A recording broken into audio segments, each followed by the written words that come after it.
Qu'est-ce que tu recherches en premier ? Voilà la question que l'on va se poser ensemble aujourd'hui. Bonjour, c'est Daria. J'espère sincèrement que tu vas bien.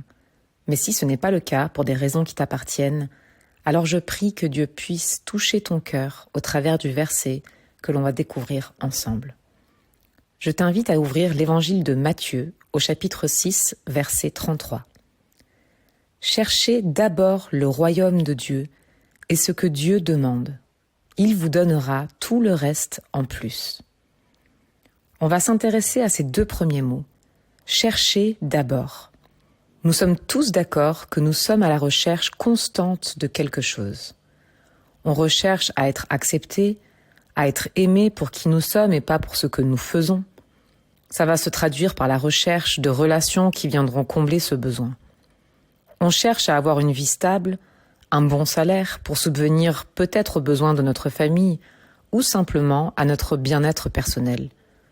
On recherche le bonheur, on a envie d'être heureux. On recherche aussi peut-être la reconnaissance de nos familles, de nos proches, de nos pairs.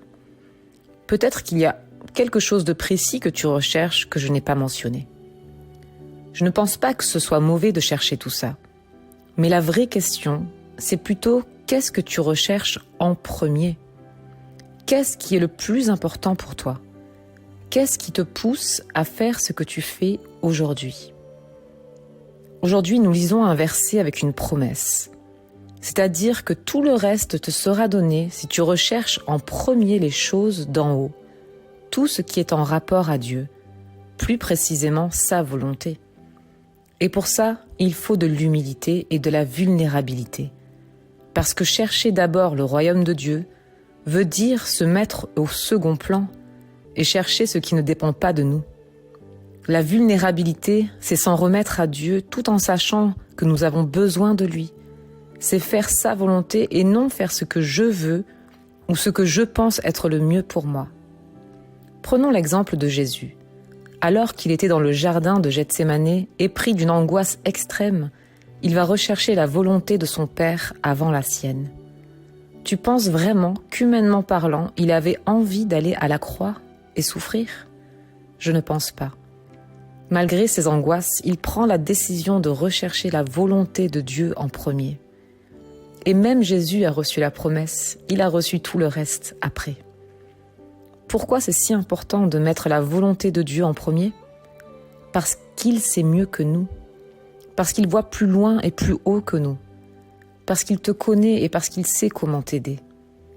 Je t'encourage à prendre exemple sur Jésus. Je sais bien que ce n'est pas évident, mais crois-moi, on peut le faire. Prenons la décision ensemble pour cette nouvelle journée que la volonté de Dieu passe avant le reste. Prenons la décision aujourd'hui de lui faire confiance. Prions. Père, je veux chercher d'abord ton royaume. Pardonne-moi si parfois je te mets au second plan. Merci de me relever. Merci de me révéler ta volonté pour que je puisse vivre cette journée selon ce que tu veux. Amen.